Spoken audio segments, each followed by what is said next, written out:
Powered by Arkansas, for Arkansas. This is Inside Arkansas Live. And welcome into Inside Arkansas Live here on this beautiful day here in the great state of Arkansas. I'm your host, John Neighbors, alongside Curtis Wilkerson and Andrew Ellis, and appreciate each and every one of you for making us a part of your afternoon this afternoon, as it's a wonderful Wednesday. We're going to have plenty of things to talk about today when it comes to Razorback football and Razorback basketball and Razorback baseball. We're going to cover all the bases here, literally. We're going to get into that, of course, getting into who our heavy hitters are, presented by HD Roofing and Construction, some summer topics presented by our friends over at Freedom Boat Club of Arkansas, and, of course, getting into the vibe checking of the chat presented by our friends at Basis Health. But, fellas, it's the hump day of the week of Wednesday. How are the vibes today? Pretty good. Yeah, the vibes are solid. It is hump day indeed, but it's kind of not, because we're getting back to that time of year where the weeks are 7 days long again, you know, in terms of what we do. So it's kind of been interesting having some actual weekends and, you know, really be able to celebrate the end of the work week on a Friday or whatever. Times are dead. It was fun while it lasted. Now it's back to the grind, man. With fall camp opening Friday, they're gonna be practicing Saturday. A lot of stuff going on. It doesn't change Wednesday's official title, but it just hits a little bit different than it did the last few weeks. So you're saying today's a Wednesday, but it's really a Monday show. And then, you know, Friday, we're going to have the fall camp. That'll be a Wednesday show. And so then it just keeps on going, right? I'm full on Sam Pittman schedule now, baby. Yeah. I will say, though, once we get into football season, you know, because one thing that with our jobs, it's like the days of the week really don't matter too much. But like once we get into football season, we become a little bit more regimented. And then it's like kind of a, you know, obviously fall camp's a little bit different. But once you get into the season, it's like Monday, Tuesday, it's like we really do start having actual days of the week that matter. And so I actually am looking forward to that, but I'm also, of course, looking forward to fall camp. And we got to hear from Dave Van Horn today. So my spirits are at an all-time high right now. Yeah, I love the fact that, and I could be wrong about this, maybe this is something that's pretty normal, because I know we'll talk about that, but between Cal's practice and press conference a couple of weeks ago and then Dave's today, it's almost like these weren't like scheduled weeks in advance. It's kind of just like the day before. Hey, by the way, real quick, this is happening. So I guess it's appreciated. I just wonder if it's something that like goes into it. Is it more of those coaches being like, yeah, I want to do a press conference right now. Like, I just want to know the thought processes of the timing. And maybe it's always been that way, but I don't know. I don't remember Dave doing a press conference on the like last day of July or whatever. Maybe he's done it before, but either way, it's appreciated. Love to hear from coaches. Love to hear from players and everybody involved at the U of A. So, but we'll talk about that. We'll also have a little bit of bracketology. I know it'll be fun to talk about too for basketball and everything. But guys, I think we all know the biggest story, at least for a lot of Razorback fans, and happened yesterday after our show, was about Darren McFadden, the GOAT, the greatest of all time, getting an honor for his achievements here at the University of Arkansas. Not a retired jersey, not anything like that, but does have a patch that will be worn by each Razorback football player that wears the number 5. And the patch, of course, looking with the DM for Darren McFadden and then a silhouette of Darren McFadden running. It was announced yesterday by Hunter Yurchek. They had a little video that they put out and everything. So it's, you know, some people are upset. Some people have their own thoughts on it. But for y'all's perspective, what did you make of the honoring for Darren McFadden, the greatest Razorback football player to ever play? You like it, you love it, you hate it, you don't care. What is it? I'm not upset about it. I'm happy. I'm glad that he's being honored. They needed to do something. I think it's a good move. I know some people are wondering if it's not enough, you know, if they should have taken the extra step and, you know, retire the jersey or build him the statue or whatever. But I'm just glad that they're honoring him. You could tell by his reaction to everything on social media and elsewhere that he's very, very appreciative of it. It means a lot to him. And that's the most important part, right? We all like to dig our, you know, heels in the sand. It's like build Nolan Richardson his statue and retire this jersey, do this, do that. But it's really about honoring, you know, the guys who have earned that distinction in our minds as fans. And so for me, you know, when I heard what they were going to do, I was like, oh, okay, that's interesting. I'm glad they're doing this. But then seeing his reaction to it and just the genuine happiness that he has for receiving an honor like this, it's a yes for me.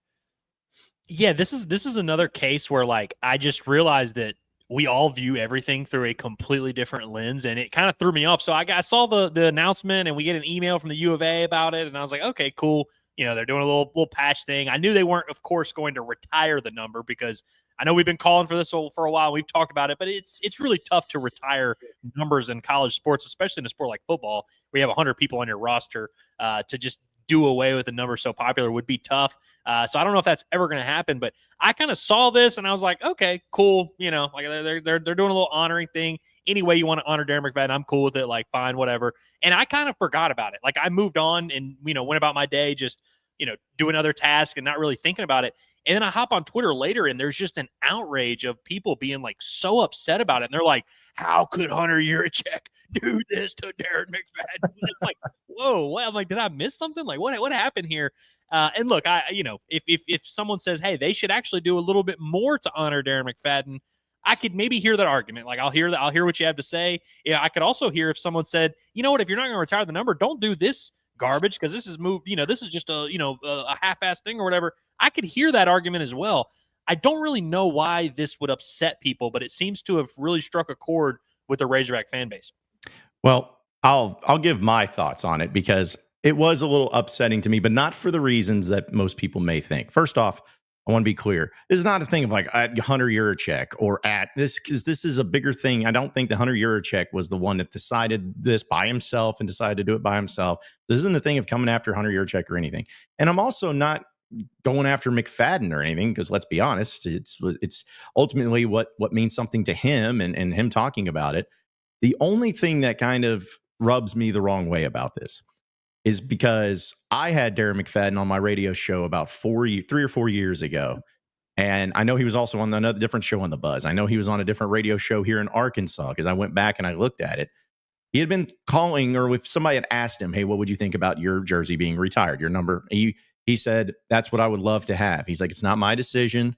It's nothing, but anytime I see somebody wearing, he even had a quote saying, anytime I see somebody wearing number 5 as a Razorback, and it's nothing against those players, but it just rubs me the wrong way, is what he said. And so I kind of took that as, all right, well, that's what he wants. And then this comes out, and again, maybe he's changed his mind. Maybe he got convinced otherwise. But I just felt like, man, is that really like what McFadden wanted? Maybe it is. Like, it was just because I had heard that for so many times, and that's what he wanted. I always was saying that you should retire it. But also, too, it'd be one thing if you didn't have any numbers retired, but you kind of already set a precedent to where you do retire numbers. Because I agree with you, Andrew. Retiring numbers is a tough thing in football when there's 179,000 players on the roster. Right? I understand that. But you kind of already set that precedent with 12 and 77 already being retired, which I'm not saying to take that away from him or being lighthearted about it. That's the decision, and that's fine, and I agree with it. So it's like, okay, but if you're retiring 2 numbers already, then you kind of set the precedent that you do retire numbers. And if you are going to retire numbers, then I feel like Darren McFadden should be one of those. Now, if this is the honoring and everybody's happy with it and the people that actually matter, that's fine. And I think Darren McFadden is the most important person to make sure that he's good with this. It was just for years hearing McFadden say, man, I don't like it when people wear my number. It feels weird, rubs me the wrong way. And then they don't do this. But then he's like, yeah, this is the best way to do it. And they got him saying all these things. It just makes you wonder, one, did he change his mind? Or 2, was this one of those things that they did? And they were just kind of like, hey, man, make sure that you let everybody know that you're good with it too. Whatever it is, it's fine. But I don't know. I just felt like there could have been more. There could have been just a little bit more. And that's my opinion on the matter, I guess. I don't think Darren McFadden's in a position where he has to toe the company line for the U of A. Like if I'm sure that they reached out to him about this, like, hey, here's our idea, here's what we'd like to do. And he was able to give his input on that. I don't think they hit him up. I don't think Hunter Yurachek called him and was like, hey, we're doing this and you're going to need to get your ass on Twitter and say that this is the best thing that ever happened. Otherwise, what? Like, what's the consequence for that? You know what I mean? So I'll take his word for it that he likes it, that he's happy for it. I understand 100% where you're coming from. I don't blame him. I'd probably feel the same way too, seeing some of those guys who've worn number 5 throughout the course of history since he's been out of there. But maybe part of the reason why he's okay with this, if he is okay with it, he said he was, is just that it could assign a little bit more meaning to wearing that number. And maybe it's a little bit too late for that now, although I think Cam Ball is a great representative for it. but being a little bit more selective about who gets to wear that jersey. And who is it? LSU that does that with a particular number? Yeah. So maybe it's something like that. That's right. 7. And if that's the case, I'm fine with it. I will always be in the camp of retire that man's jersey because he's the best who's done it here. I mean, it's just it's incredible, his accomplishments. I spent a lot of time looking through his highlights today, and I was like, man, we're just so far removed from it. Forgot how great he was. It's just unreal. But I get it. Yeah, it's a difficult thing to retire numbers, whatever. I think it's a nice gesture, and I'm just going to take his word for it and just assume that he's not getting strong armed by the U of A to put on a happy face. Yeah, I guess this is where I'm struggling a little bit, is because I agree. Like, I can 100% see the case for retiring Darren McFadden's number. It's not that hard of a case to make. Sure. I think it would be really awesome. Yeah. I also think if they did it, I don't think there would be hardly any pushback. Like, I'm sure a couple players would maybe be like, players that don't know, like younger players, maybe recruits that are trying to wear that number or whatever, would be like, what the heck? Why can't I wear number 5? Like, I'm not saying there wouldn't be any detractors, but in terms of the fan base and the general public, I don't think there would be hardly any pushback at all if they retired number 5. John, you used that word precedent. I think that's a good word to use, because if some player comes through and accomplishes what Darren McFadden does, well, hell yeah, maybe we'll retire that number too. And so that's the danger you play of, like, once you start retiring numbers, and it's like, okay, well, where do you draw the line? It's like, hey, if we have a guy that's that good, yeah, we'll retire your number. We'll set that precedent. Okay. But I guess, like, when it comes back to the patch thing, because again, like I said earlier, I understand the reason why they can't retire the number and why they won't do it, and why in college sports it's just really tough to do that. Again, specifically football, where you have you have players that wear the same jersey number, but like, you have so many players on the roster and only so many numbers, and 5 is such a popular one. Yeah, you recruit number 1 overall quarterback in the country, and he wears number 5 in high school, and he's like adamant, hey, I got to wear number 5. You kind of want to have that in your back pocket. I guess the patch, like, I guess I understand why people would say, hey, I'm annoyed they won't retire the number. That's perfectly fine and dandy. I don't see what the patch, does doing this patch disqualify them from one day retiring his number? Was this them saying, hey, we're going to give him this patch because we will never retire his number? Like, was that like part of the package deal? Like, this patch is basically the replacement for retiring his number? No, I didn't take it that way, and I don't think so. It kind of could be, to your point, Ellis. Like, I don't know, you guys remember when they put Nolan Richardson's name on the court, and they put the Slobber Hog next to his name, but they didn't change the Slobber Hog logo in the middle, and everyone's like, why just do it? And then they ended up doing it. So, maybe that's something that happens. Is like, hey, we did this little thing, but then here soon we may actually go on and do it. I guess it's like, if you were going to do it in the way of giving selecting a certain player to wear number 5 as an honoring thing, similar to other schools, I could get that. And maybe this is just not as big of a deal, but I'm wondering, okay, so what if the person who's wearing number 5 like doesn't play? Like, what if he's just a guy on the roster that's like a 3rd string linebacker? I mean, again, nothing wrong with that, but I mean, who's seeing it? Who's going to be talking about it? But if you had someone selected for a particular player who's a starter, who's a captain, who's the best running back or whatever, you could at least continue to see it and it be out there too. But like, things like that just is what kind of gets brought up. But also, I don't know if you guys feel the same way, but I saw actual people tweeting this argument to me. They said it's bad because it hurts you in recruiting. If a player really wants to wear that number, then you're losing players. I'm like, that's the most absurd thing I've ever heard in my life. I don't know any player, and maybe I could be wrong, but I don't know any player that's ever been like, you know what, I was going to go to the Arkansas Razorback football team. They had everything I wanted. However, they would not let me wear number 12. So I'm just not going there. Like, I don't think that's a big deal, and I don't think that should be used as an argument, but I am curious of how it's going to be used for the future players, assuming that this is going to stick around and number 5 is going to be used a lot. Is it going to be towards certain players getting that number, or is it just going to be anybody and everybody who wants it and they just have to have that patch regardless if they're starting or not? Yeah, and this is why I think I would do the LSU thing, where I think that's probably the best compromise possible. And hell, maybe even let Darren McFadden be in on that every year. It's like, maybe you do it with a team vote. Because, LSU has the number 7. They also have 18, which is like their senior leader thing. It's a little bit different. 7's their playmaker or whatever. I think that kind of stuff in sports is really cool. Matter of fact, in baseball, Dave Van Horn, who's not big on this kind of stuff, has been transparent about how he's like, when players remind me of other guys, I give them the same number. When I see a left-handed pitcher who's a hardworking guy and I think has a chance to be pretty good, I give him number 33. Like, I think that actually would be really cool. I guess again, like that what I'm confused by is like why we're mad about this right now. Like I get like the case for it. I just didn't think the patch was like representative of anything bigger than just they're doing some little thing and it's cool and we're going to clap about it. I won't remember that this thing happened next Monday. You could turn it into a great deal for content too, honestly. Like if it's a thing, hey, if we tell you at the end of camp or whatever that you're number 5, this is a big deal. You have DMac FaceTime him or something, or you got to pop into Sam's office or whoever, and there he is, and he's like, hey, young buck, congratulations on the hard work. Respect this number kind of deal. Stuff would go crazy viral, man. But yeah, I was thinking about what you said just a minute ago, John, about people demanding jersey numbers and stuff. That's probably closer to a thing in basketball, I guess, but especially football on the SEC, freshman, you know what I mean? Like some kid getting recruited and coming in, you're probably not going to play for 2 or 3 years, and you don't get any clout in the number that you pick. Maybe a portal guy or something, but nah, man. Was Tyrone Broden the last straw for number 5? Like once he wore it, they were like, all right, we got to do something here. I've seen that in the chat like 10 times already, today, like Tyrone Broden wore number 5. Like, yeah, I know, but yeah, it's amazing how many number 5s that since Darren McFadden have worn it. I mean, think Rakeem Boyd was number 5, Rocket Sanders was number 5, Tremaine Thomas was number 5. I believe, was it Matt Landers number 5, or am I making that up? He was 3. 3, okay.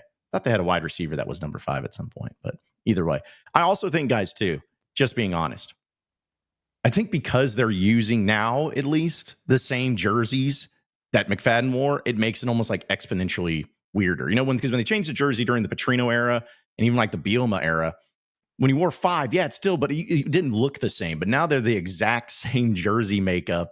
I think that just kind of really reiterates that too. So again, is this the end of the world? Is this the biggest deal in the world? No.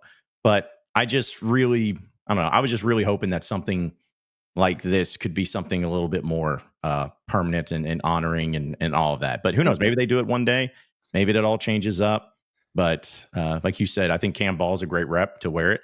And also too, real quick, for the argument of people saying, oh, well, if this player wants to wear it or whatever and how tough it is, what happened when number 12 was retired? Steve Little, the kicker, wanted to wear it back in the 70s. And guess what he did? He went to Clyde Scott or the family, and they're like, hey, you mind if I wear this? Can I wear it? I'd love to do it. And they said yes, and he did.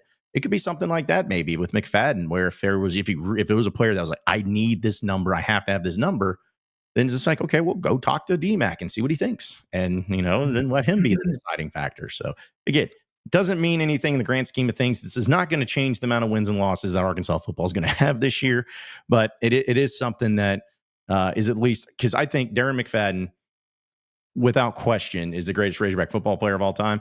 But he is a unique story for so many different reasons, and one of them being is because this is a dude that was a 5-star player. He wasn't a walk-on, he was a 5-star player that took 0 visits to any other school. This dude was like, nope, Arkansas. And I think that that's also something that goes into the lore of DMac and why he might be the greatest Razorback of all time. Is just he grew up in Arkansas. He could have gone anywhere in the country he wanted to, did not take a visit, did not care. He's like, I want to be a Razorback. And so, I mean, because of that fact alone, and him still wearing Razorback gear in the NFL when he played for the Cowboys, like all of these things, just like, man, you honor that man and have him around as much as possible in the program, as much as humanly possible. I also wonder exactly what the last little bit of that press release means, or what that's going to look like. I don't know if you guys read through the whole email, but it says the retired numbers of Clyde Scott, number 12, and Brandon Burlsworth, number 77, will join McFadden's number 5 on display inside Donald W. Reynolds Razorback Stadium. McFadden's number will be unveiled later this season during Arkansas's game versus Texas A&M on October 18th. Where are they going to put him? It says if it's going to be on display somewhere. It says So the 12 and 77 will join McFadden's number 5 on display inside Razorback Stadium, and his number will be unveiled later this season during the A&M game.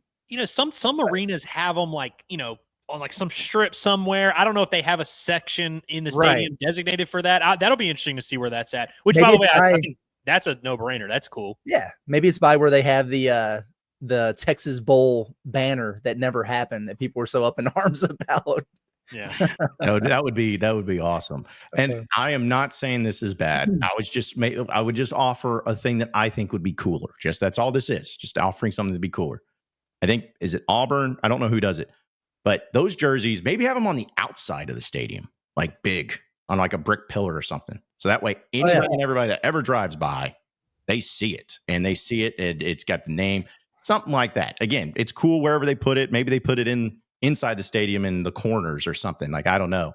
But I've always really thought it was cool when they had it big things on the outside of the stadium, because let's be honest, unless you're one of the 75,000 people that'll be going to a game, you ain't seeing it, but every single person that drives by that stadium would see it. So, maybe they'll have that.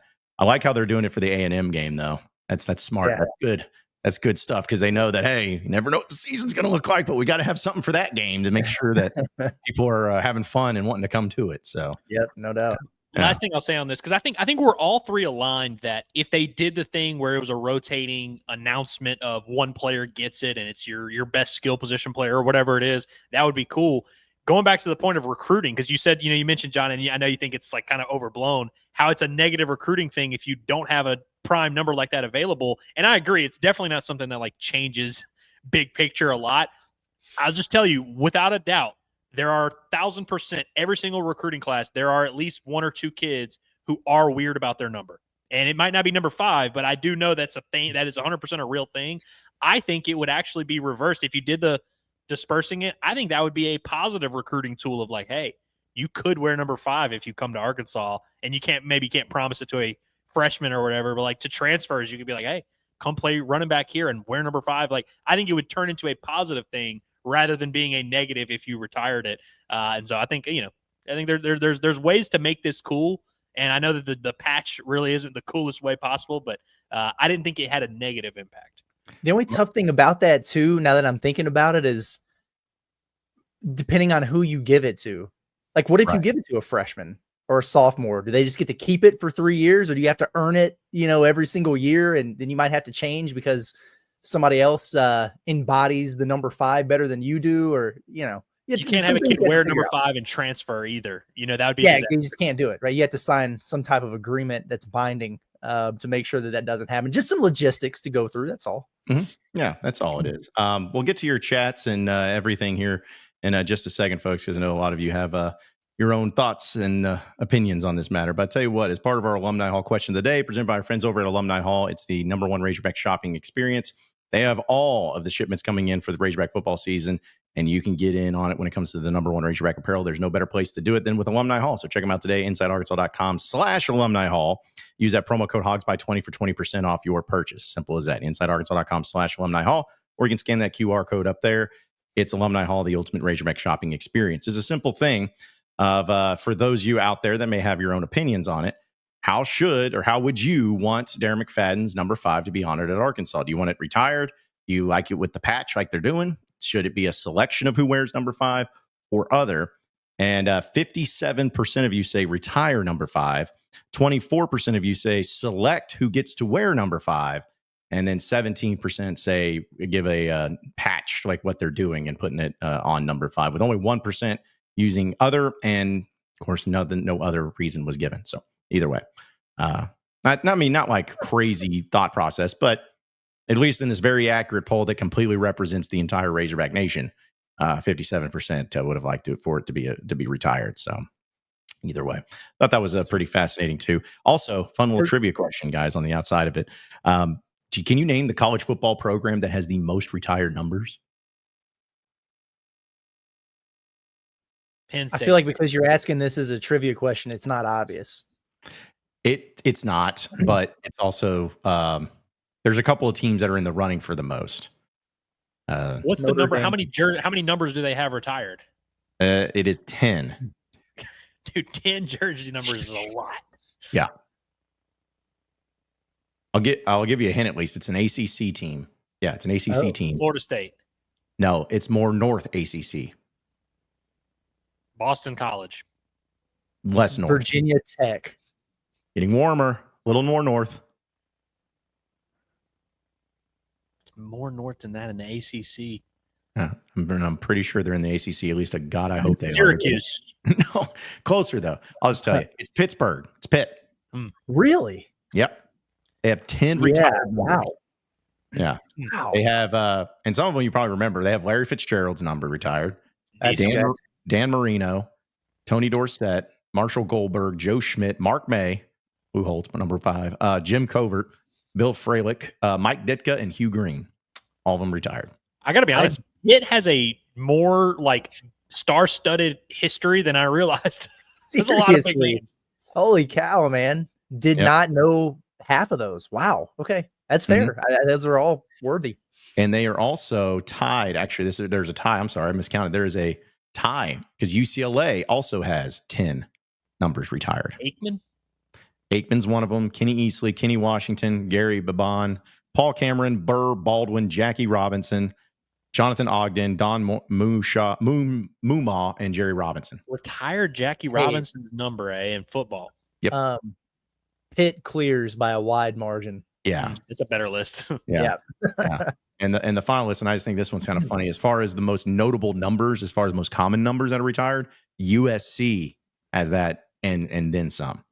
Because they have number 3 retired for Carson Palmer, number 5 for Reggie Bush, number 11 for Matt Leinart, 12 for Charles White, 13 for Caleb Williams, 20 for Mike Garrett, 33 for Marcus Allen, and of course, 32 for OJ. So they have that's a lot of low numbers there. Like you just from like 1 to 15, like that's like 6 numbers right there. Like that's problematic, low key. Yeah. So I just thought it was fascinating because there's again just a list of those, and also honorable mention of one is Fresno State. They have 9 retired numbers. So. What about 9 at Fresno State? Okay, David. I was about to bring up Shadur Sanders and Travis Hunter, but you know. Yeah. They joined the list of Bobby Anderson and Rashawn Salam and Byron White at Colorado. Salam. Yeah. So, but yeah, BYU's got a few. Obviously, they've had some pretty great players come through there. The Fresno State thing is they retired both the Carr brothers, plus Trent Dilfer, Devontae Adams. At least those are the ones of note. So, I mean, yeah, you're gonna have a few of those. But the point is that most of them have pretty notable ones. Like Michigan's got a bunch retired. Missouri's got surprisingly a bunch retired. NC State's got a bunch. Ohio State's got a bunch. So some schools. The point is some schools have a bigger thing on their whole, we're going to retire numbers than what other people do. Can I make an announcement? What's up? I have changed my stance because I got new information. I honestly did not know there were that many retired numbers in college football. I'm just going to be honest with you. And that's, I mean, like a full transparency, I thought it was like super rare. Like I thought there was like maybe 1 per school. And like, you know, the fact that Arkansas already had 2 was like pushing up. Knowing that there are schools that have 9, 10 jerseys retired, that's actually insane. Yeah, I know. That changes things a lot. Like that changes my perspective on it. I did not realize there were teams that had 8 or 9 of them retired. Like that's actually insane. Are you guys proponents of having the jersey in the rafters, but not officially retiring the number? I mean, I'm not against that. Hang the jersey, but you can wear it. Maybe they. What if they did that? What if they said they're unveiling the jersey alongside the guys that are retired? What if they just hung it in the rafters and then did the thing with the patch and making it special to be able to wear number 5? Would that suffice? Or at that point, is it just like just retire the damn? Yeah, I don't know. I think it is kind of weird to be having the jersey up there and then someone's wearing it on special teams. Yeah, you know what I mean. Yeah. But yeah, I don't know. Maybe that's a happy medium there. Yeah. I mean, again, it's to me, as much as you can honor the man, and do it as much as possible. If it means doing all the above, just do everything. Like put a patch on the jersey that's already retired that nobody can wear. Have at it. Like if that's what you want to do. But just name a suite after him. It's fine. Yeah, there you go. I do think there's something to be said though about if you retire someone's number. I mean, hell, we just admitted that we weren't aware of all these numbers that were retired in college football. I do think there's something to be said about if you retire a number, obviously if you have it up in the stadium, that's going to help. But it's like, does that make the guy kind of fade into oblivion more? Not that Darren McFadden's ever going to fade into oblivion, but if we retire his number, we're never talking about it again. We're going to talk about him, but we're not going to talk about the number 5. We're not going to talk about, how should we honor him? Because it'll be just kind of a done deal. Hell, I mean, Fresno's got 17 dudes that they've retired their numbers. I don't even know most of them. Yeah. Yeah. I think that this is something that every school is different and everything. And I don't think that there's just one certain way that is the only way you can honor a player. It's just a matter of, okay, how do you honor everybody else? And I'm not saying that Arkansas, for the next however long there's still a football program for thousands of years or whatever, I'm not going to sit here and say that there will never, ever, ever be a player ever amounting to as much as Darren McFadden.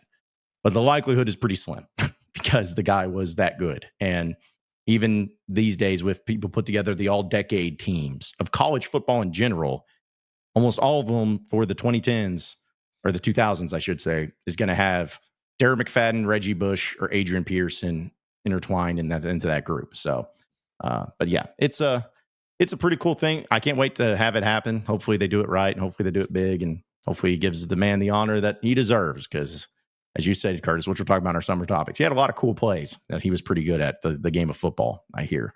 So let's go ahead and get to some of your chats, folks. And it's presented by our friends over at Basis Health, where we know that they are changing the way healthcare is delivered by providing mobile medical visits to the comfort of your very own home, where a doctor will come to your home for urgent care, primary care, IV hydration, and so much more. It's Basis Health. They're here for you when and where you need them the most.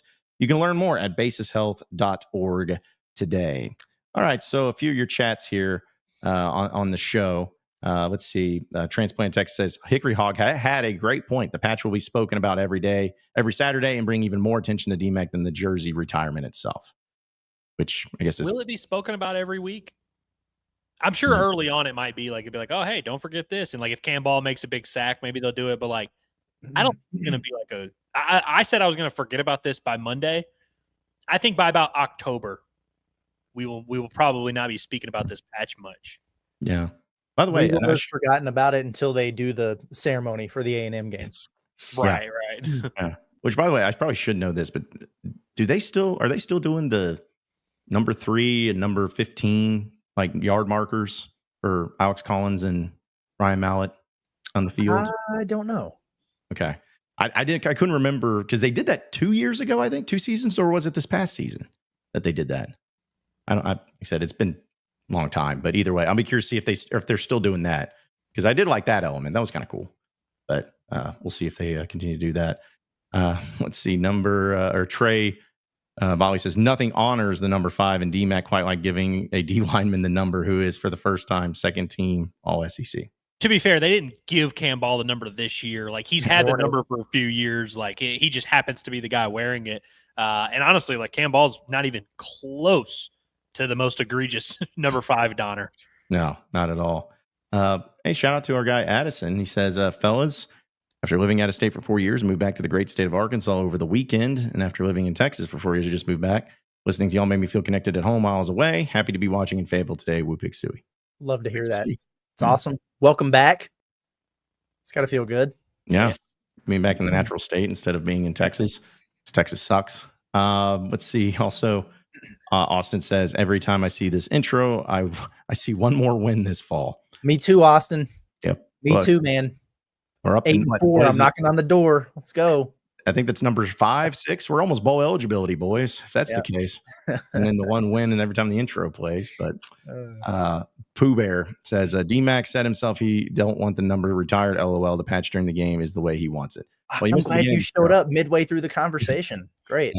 Yeah, but hold on. Did he really say it? Because if he said that, if he said, I don't want the number retired, then it's the end of the conversation. I don't know if that's true or not. I don't know if I can take Pooh Bear at his word. But I feel like if Darren said he doesn't want it retired, that's what I was bringing up earlier with his reaction and everything. He seemed very, very pleased with it. Yeah, I know he was very pleased with it. Did he say in his statement that he was like, I don't want the jersey retired? No, I don't think he said that in his statement, but I think he went on some show and was talking about why this is better than retiring it, I guess. Maybe nobody will be able to look at number 5 without thinking about Darren McFadden. Yeah. Something like that.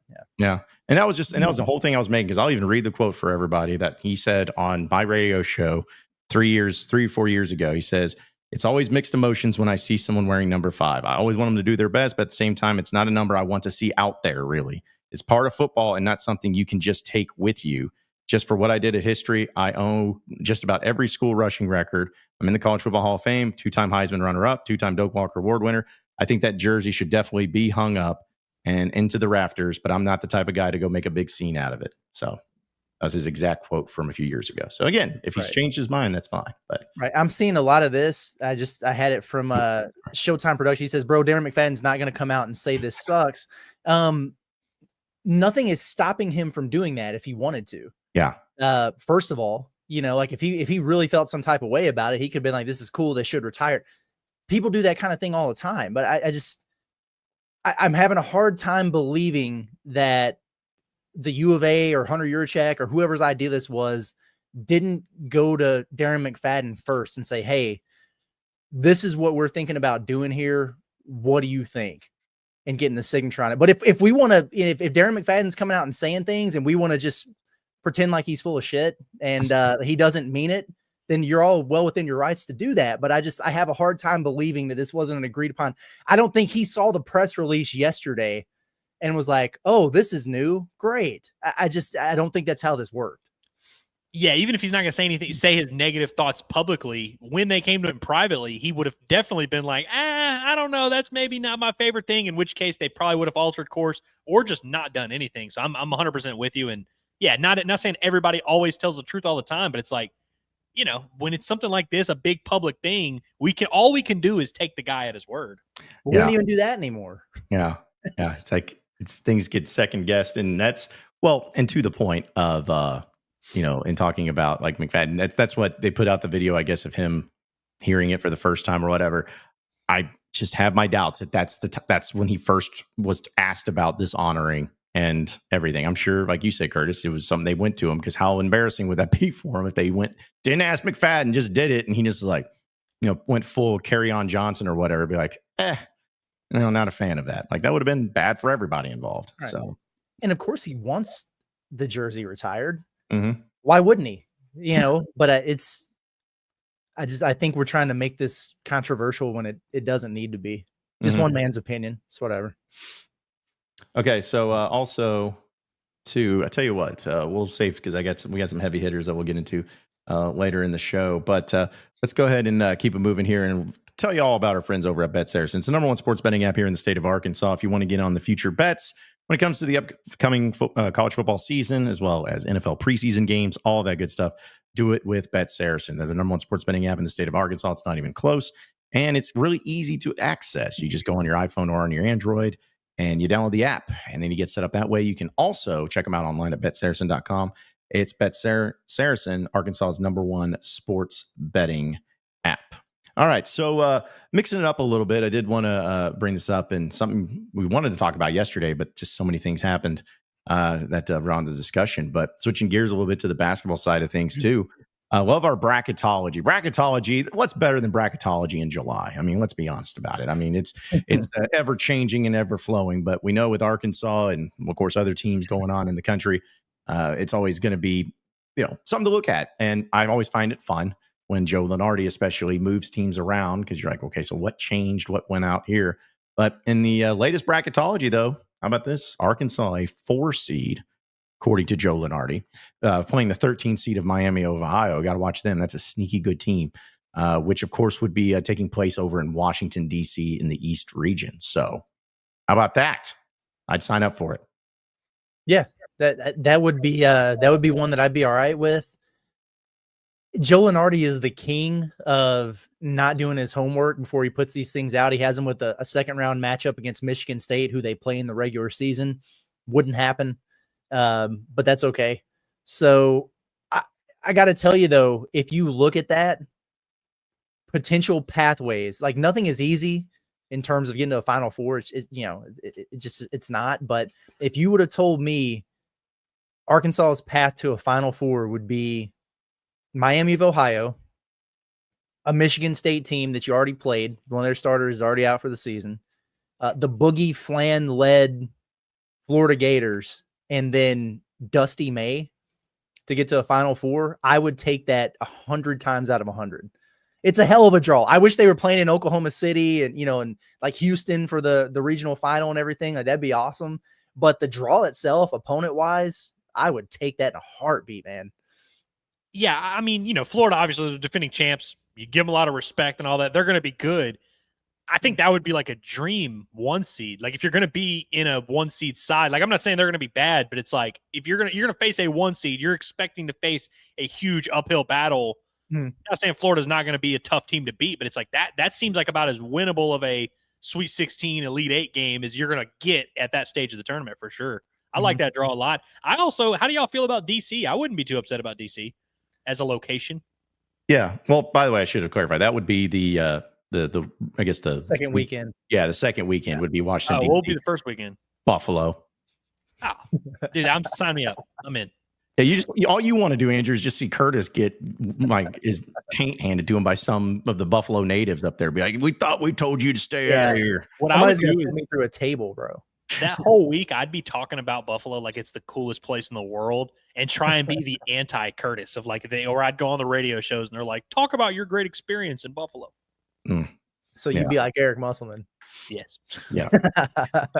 I would just be so pissed off too, because it's like, I'm not going to complain, but I am going to complain. Like, okay, we did San Fran twice. I don't want to do Buffalo twice. Like, come on. Give us something close. Something close would be nice. Something new or different would be nice. Like if you're going to have to go all the way across the country, at least go somewhere new. Yeah. Like you said, we just did San Francisco for a second time. We got to go back to Buffalo. Although I really did have a great time there. The Media Hotel in Buffalo, elite. Yep.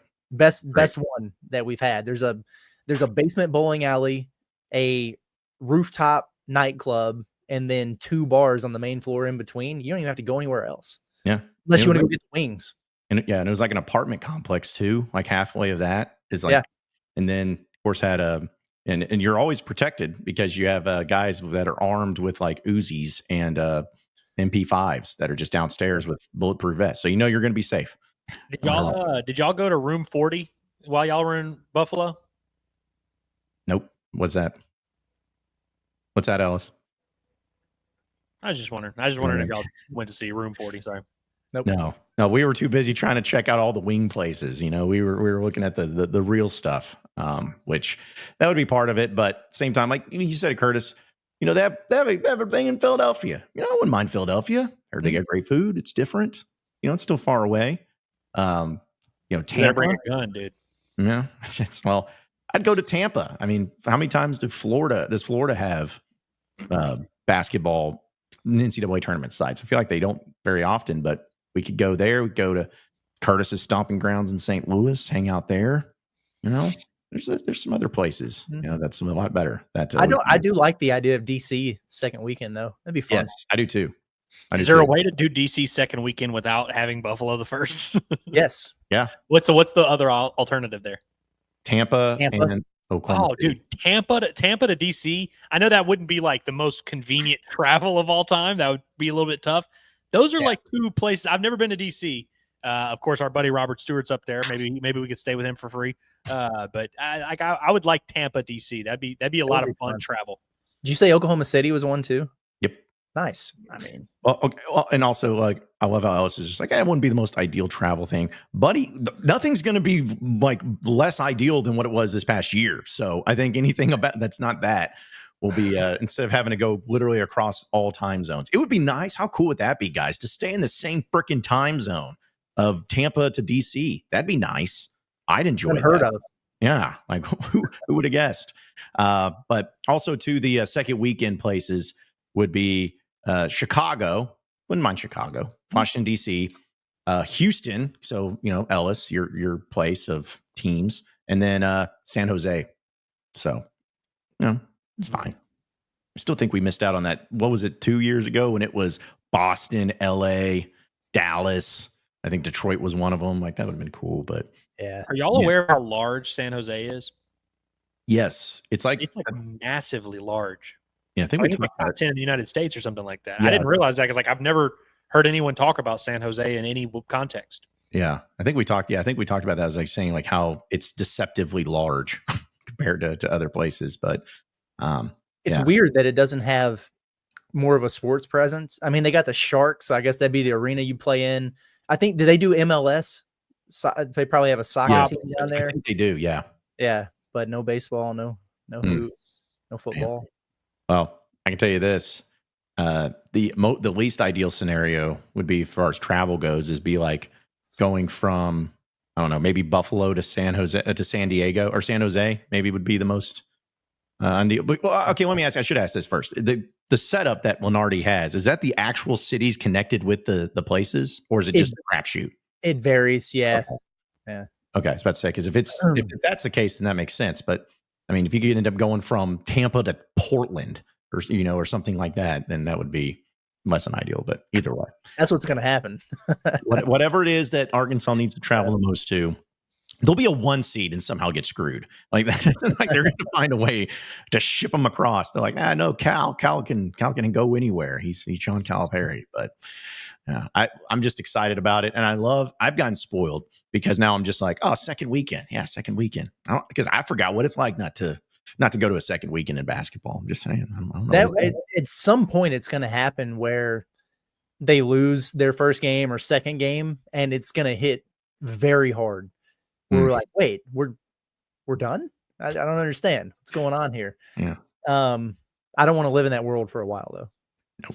Nope. I don't even want to experience it ever. Like with baseball this past season, it was great that we got to no longer have to end something in our home stadium.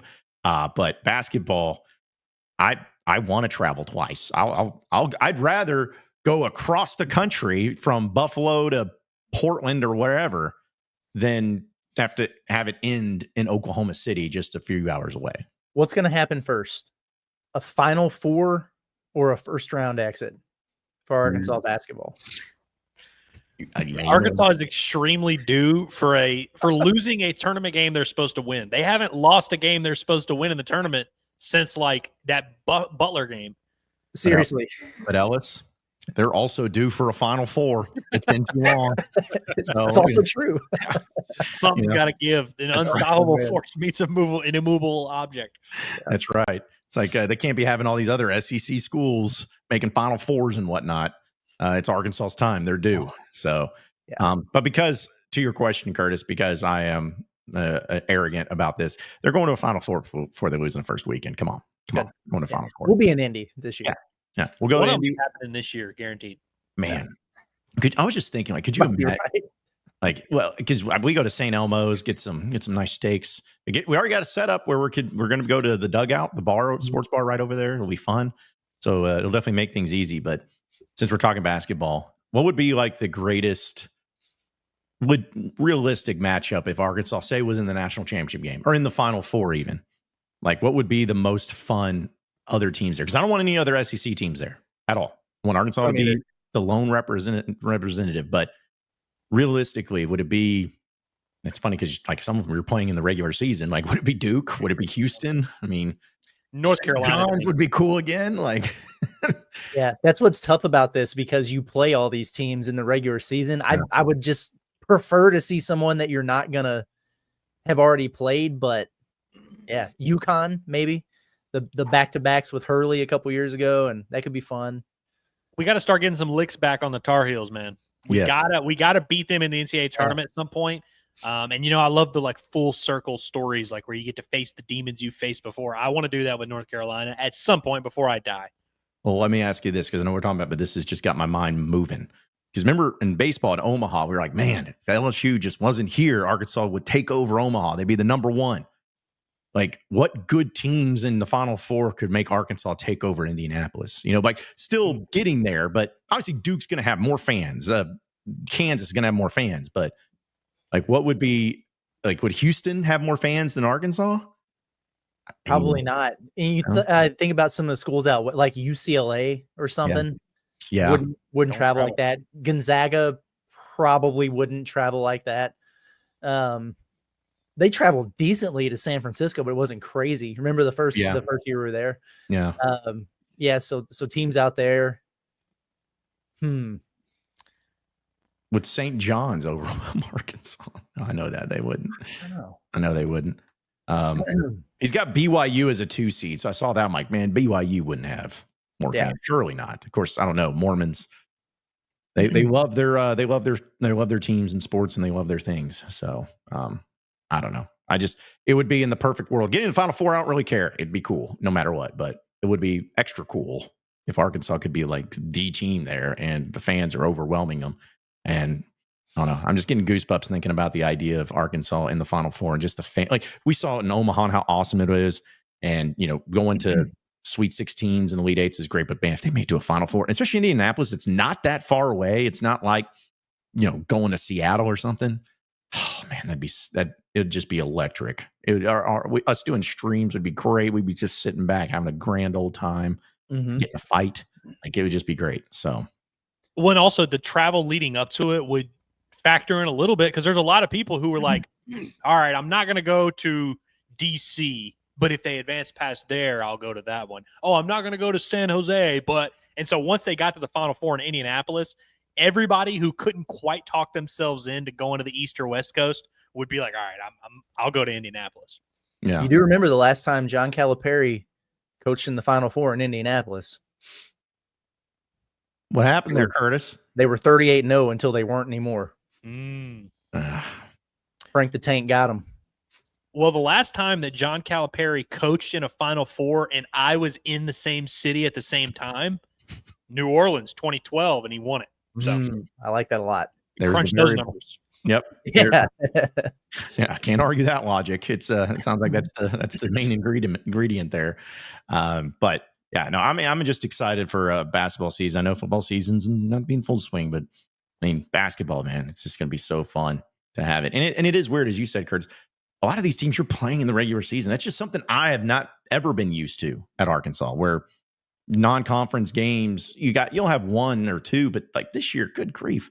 It's like, wait a minute. Like we're going to find out exactly how good this team is and stacking up against other teams. And it's really just a cool thing. It's a very cool thing to have. I did see some people saying like playing USC in the Final Four would be pretty cool. So yeah, it'd be something.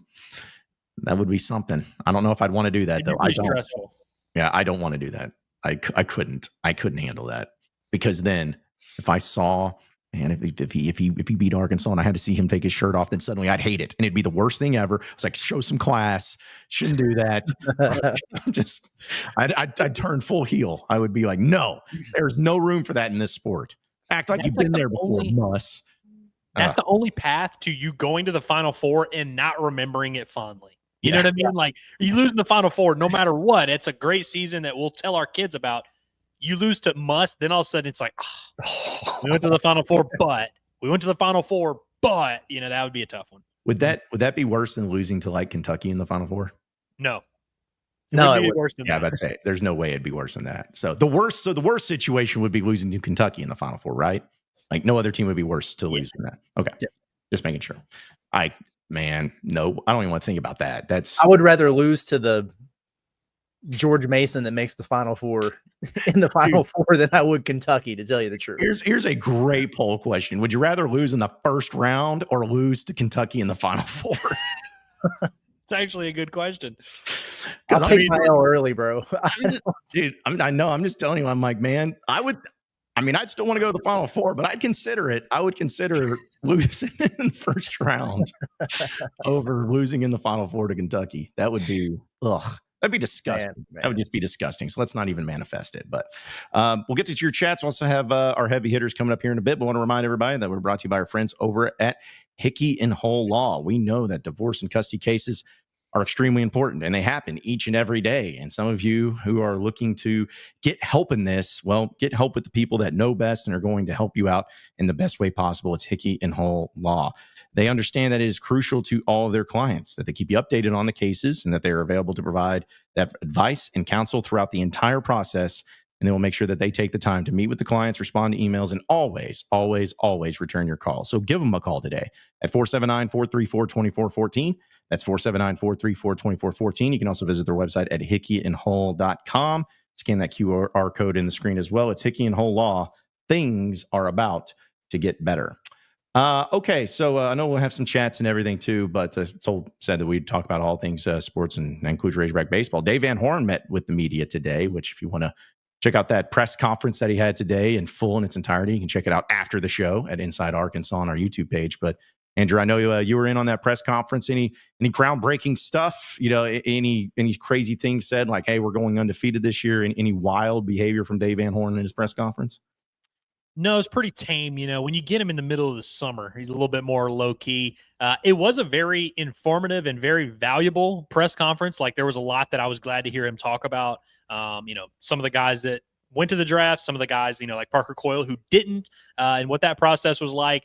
Updated some injury things, which I thought were key, and really just talked about positionally. And of course, there's a lot that's up in the air, but they really like the lineup they've put together, and they really like the versatility of the positions. And so a bunch of questions in the press conference would be like, oh, is, so-and-so going to play second? Is so-and-so going to play third? And he was like, dude, in the fall, we're going to have all our infielders rotating like crazy. And so he was like, don't freak out if you get there and you're like, oh my God, Cam Kozel's playing third base. Is that where he's starting this year? Do we need to move? It's like, we're just going to have all these guys ready to do everything. And he thinks it's going to help those guys, in their development, but also moving forward.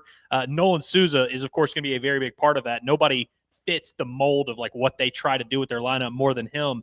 I think the way that it sounds, it seems like they're planning on Nolan Souza being the shortstop. Of course, he's got to get healthy, but the way he talked, just piecing it all together, it sounds like they want Nolan Souza to be the shortstop, and his versatility is going to be huge there as well. They like the freshman they got in. The most interesting thing that I think he said, Carson Wiggins, he was asked about his update, and he basically said the hope would be that he could pitch at the end of the 2026 season. So April, May-ish, he'd be about 13 months post-op. Now, of course, that'll be a decision that he's going to have to make with his family, his agent, the coaching staff. They want to be careful. They're not going to rush Carson Wiggins back. And if you remember, Carson Wiggins is going to be draft eligible as a sophomore. So it's very possible that Carson Wiggins gets drafted in like the first or second round, only having thrown like 50 innings at Arkansas. It's very possible. But Dave was like, you know what? I think if he didn't pitch at all next year, he'd get drafted pretty well. He was like, I think if Carson Wiggins came back and pitched a full season at Arkansas as a junior, he would not only be a day one pick, but a high day one pick, and sort of talked about what they see from him and how much they like, and they like his mentality. He started planting those seeds very early, and I've never heard, because with Carson Wiggins, I've kind of just assumed he's going to be a 2-year hog. Like when he decided not to sign coming out of high school, I was like, all right, he'll be at Arkansas for 2 years. Cool. Dave planted that seed. That's the first time I've heard anybody in or around the program at all mention, if you came back as a junior and pitched a full season, you actually might be able to make a lot more money and really set yourself up well. So I thought that was very interesting. Cooper Dossett, he was very high on him. Talked a lot about their guys that have been playing summer ball. It's been really cool. Well, let me ask you, what's Hunter Dietz doing? Like, what's the situation there? He confirmed Hunter Dietz is going to be back. It's funny. Hunter Dietz, he made like 6 appearances in the Cape, and some of them really didn't go well. I mean, he had an outing where he threw like an inning and a third and gave up 6 runs or something stupid like that. If you look at his overall numbers, they're not good. He threw about 8 innings. And then his last outing, he threw 2 innings, struck out 3, didn't give up a run, only allowed 1 hit. And I'm like, hey, look, there's a good outing, like something you can build on. I know it may not seem like a big deal. Hunter Dietz has thrown 2 innings in his entire college career. For him to go out in the Cape and pitch 8 innings, again, not going to like take him, to a new height or whatever. I think it's very important just for him to get out there and go pitch, get some experience. Now he's healthy. And so now mentally it's just a matter of getting him ready, getting him strong. We'll see what he's able to do this fall. But I think not having him, because pretty much his entire college career, he's been recovering from an injury, freshly back from an injury, and kind of trying to get himself ready. I think this offseason is going to be huge for Hunter Dietz to just go be a person, go be a ball player, go pitch, go stay healthy, do what you got to do. Don't worry about rehabbing. Don't worry about, are you ready? Are you going to have your stuff? Like, just go play baseball. And so we'll see how he comes back. But he talked a lot about their pitchers and some of the guys that he really likes coming back on the roster this next year. Are we looking at a 3 returner weekend rotation? Very, very possible. He even, the term he used with they asked him, would you consider Parker Coyle in the starting rotation? And he was like, definitely. Like, without a doubt. Like, I think that's, it's not confirmed he's going to be your, Saturday starter or anything, but they're going to give him that opportunity. Cole Gibler, he referenced as a starter, which, we all kind of assumed, but it's cool to hear Dave say that. And then Gabe, he was like, I'm not even really considering Gabe Gackle as anything other than our Friday night starter. Like, that's pretty much for sure. So I think that's very possible. And then, they've got a lot of talented guys that could do a lot of different things. But I think if I were predicting right now, the starting rotation would probably be Gackle, Gibler, Coyle. I like it. Well, just like also from David, just says Don't let Deets use any rubber bands this year. Yeah, we got to avoid those. Yeah, exactly. Yeah, avoid those. So yeah, you can check out Dave Van Horn's press conference. What was it, like 40 minutes, something like that? I mean, It was I think it was like 34, 35. Like, it was definitely lengthy. So it's like there's a lot of information in there. Again, it's not like the most groundbreaking, crazy Dave Van Horn presser of all time, but it's like if you want to kind of stay updated on what's been going on this offseason, of course, you should be listening to the Bombastic Podcast. But Dave had a very informative presser that we're going to break down a little bit more on the Bombastic Podcast. Well, there you have it. We'll have our heavy hitters in a second, but a few more chats here. Showtime Productions says, what year in the last 25 years has football and basketball been the best combined? Is 2021 the answer? It's Might close. be. Because they went to the Elite Eight that year, right? Mm-hmm. Yeah. And they went 9-4 in football. Outback Bowl. I mean, because that's the thing is in 25 years, other than what's happened in the 2020s, basketball has not done, they haven't been to Sweet 16 even. So, I mean, I'm not kidding. I think that has to be the answer. Now, it was always this feeling that anytime the football team was good, the basketball team sucked and vice versa. I think that depending on what weight you give, but like 06, for instance, Arkansas lost to Bucknell, but, you know, Well, if we're talking about the academic year, if it's 06, 07, football team won the SEC West, won 10 games, Darren McFadden, all that. And then in basketball in the 07 season, they beat, I think that was the year that they beat Indiana. Or was that the year they lost to USC? I don't know. But the point is that 2021 is the answer. I mean, yeah. I mean, because the entire Petrino era, that was like the low point of Arkansas basketball. So like none of those years really factor in. I think it's got to be 21. What if this year, if Arkansas basketball goes to a Final Four and football goes back to the Liberty Bowl, does it pass 2021 or are we? No, not for they me. need to go a little bit higher than the Liberty Final Bowl. Four would be notable. I know. It would be what if they go notable. 7-5 and they're like one step above, like, or it could have been the Liberty Bowl. It's the same type of deal, but it's like they sent them to the Texas Bowl or something instead. This is unpopular. If they went 7-5, Curtis, based on the expectations, based on everything that we've talked about, if they went 7-5 in football, I would have a hard time not considering that a massive win. So if you follow that up with a Final Four, to me, that would be for sure. Like that'd be a slam dunk. I would listen to arguments. My thought process would be if they went 8-5 with a bowl win, not that the bowl game matters. Yeah. But an 8-win mark with a Final Four, yes. Okay. Yeah, because you'd be trading a game for both. Because for Elite Eight, 9-4, yeah, 8-5, Final Four. Like I feel like that's an upgrade. Yeah. Exactly. Yeah, because the Final Four is, as you all know, a much like yes, it's one game more from an Elite Eight to the Final Four, but the difference, I mean, it's just extraordinary the difference between going to an Elite Eight and going to a Final Four. Like just could not be. It's the same thing of going to Super Regional, going to Omaha. It's like, yeah, it's nice, good, but that one extra game makes the entire difference of everything. So just give me, I just want to experience a Final Four. That's what I want to do. Just Cal, do it, please. I know this question was last 25 years, but like historically speaking, is there, I mean, you maybe go to the 80s. Is 95 probably the best overall? Like where you won the SEC West and you lost in the title game? No, I would say the 78, 79, when you went to the Final Four in basketball, you won the Orange Bowl in football, and then you went to the World Series in baseball. Yeah, how could I forget the 78, 79 academic? You asked. Like you said, like back in the 80s, you're right. but like you asked the question. But 95 would definitely be considered for sure. Even though Arkansas won the SEC West because the team was on probation. Not that I'm going to bring that up, but they won the West going 7-4. Okay, so let's come on. Wait, have y'all noticed Madre Hill's name has been like just buried in the chat? Like every day in the chat this week, there's been Madre Hill conversations. Have noticed that, yes. What's been going on with that? Did something happen with Madre Hill that we missed? But since we're talking about the 95, the great Barry Linney led 95 championship team. Yeah, it's just I don't know. That's weird that Madre Hill is. I meant to star some of them. There was like a little mini debate while we were doing the McFadden talk of like ranking Razorback running backs, and there was some good dialogue in there. Like some guys were like, "Oh, I think Alex Collins is up there," and then some people were like, "No, he sucks. Niles better than him." It was like there was some good dialogue there. Madre Hill, though, is a name that gets thrown around a lot. He does have the record for most rushing touchdowns in a single game. Six rushing touchdowns. And you want to know how many rushing touchdowns he had that year? Like 11. So he had like half of them in one game and was that way. So I feel like Jaquindon Jackson could have had 6 against UAPB that day. Like, they just could have kept giving him the ball, but he was well on his way to something historic. Dude, he could honestly, I hate to bring up bad stuff, but I'm like, he started off so strong against Oklahoma State. Like, I think he had 3 in that game. And I mean, dude, what did Jaquinton Jackson end up with touchdowns for the year? Like 12, 13, 14? Like, he had a lot, and he missed time. So it's like if he had played the full year, he would have gotten close because the all-time record's not that high. Like, I think it's like 18 or 19. I think 20 is the record by Alex Collins. Okay, he set that in 2015. So it's like, like 20 is obviously a lot, but it's like Jaquinton would have gotten closer than I think people realize had he stayed healthy. Yeah. And I'm looking at played the bowl game, of course. He could have gotten 3 or 4 in the bowl game. He had 15 rushing touchdowns last year. Oh, dude, if Jaquinton stays healthy, he's like very firmly in the mix for breaking the school record. He could have played the bowl game and just rattled them off.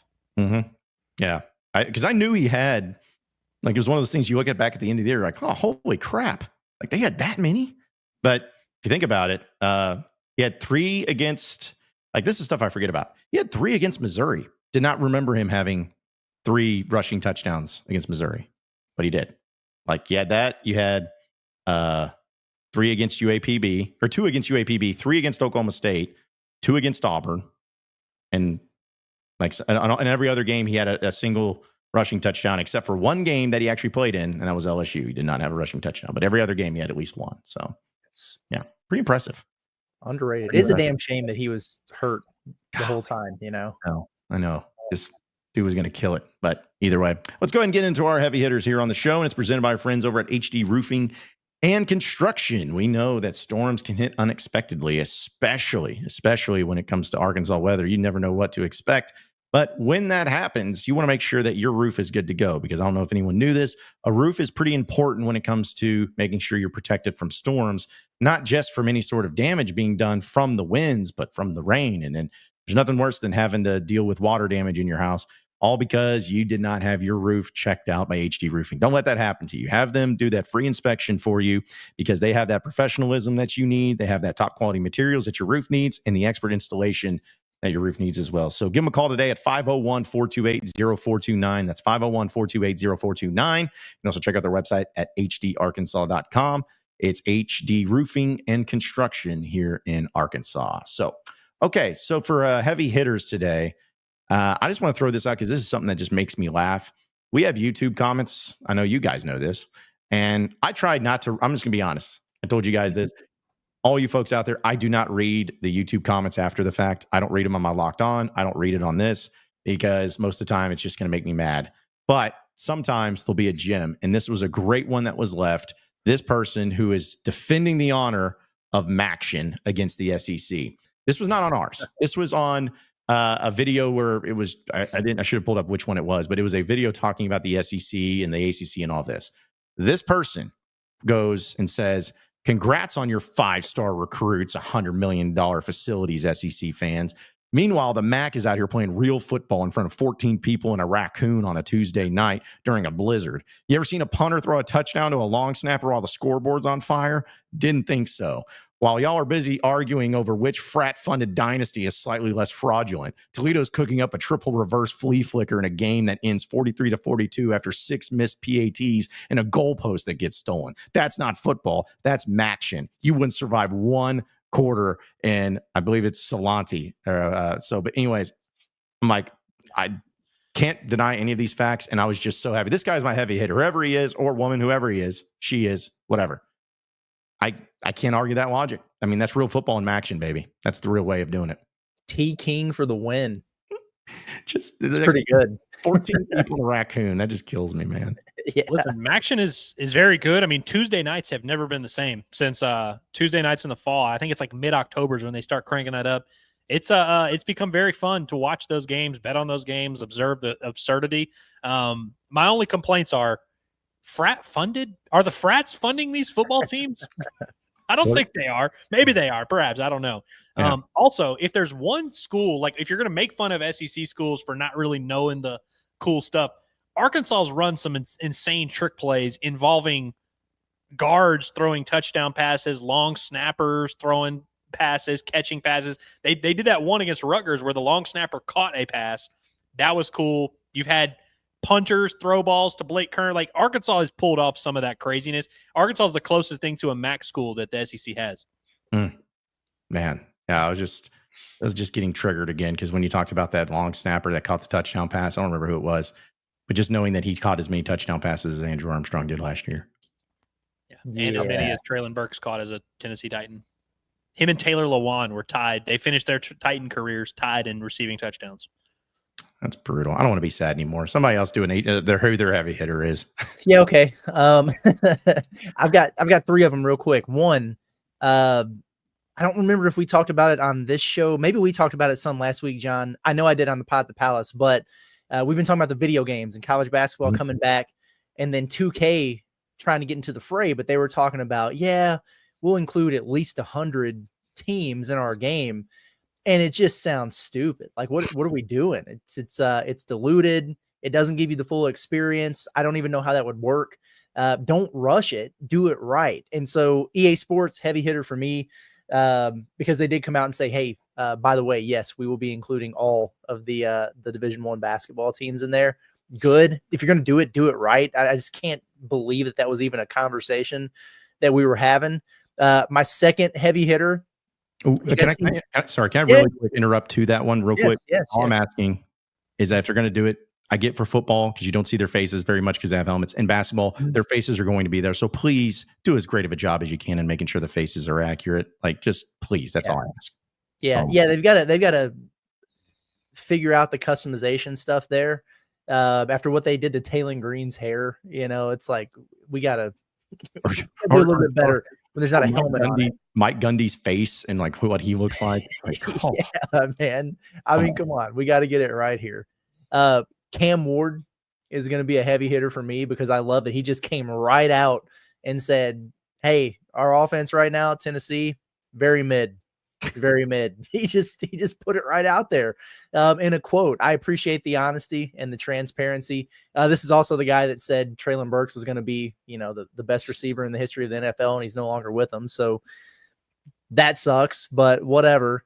And this is weird because I'm usually not the NFL guy in this group here, but did you guys see on the NFL and video game theme, the 99 Club for the Madden game? I didn't see this. Who all's in there? There are 6 names. Can you guess one? Okay, so is Mahomes a 99? No. Saquon Barkley. Yes. Okay, good. John, can you guess another one off the top? I'm just going to be honest. I kind of cheated on one. Okay. But I only know one. Okay. Jamar TJ Chase. Watt. Okay, there we go. Jamar Chase, right? Mm-hmm. TJ Watt's not one? Jamar Chase, Saquon Barkley, Justin Jefferson, Myles Garrett, Josh Allen, and Lane Johnson, offensive lineman.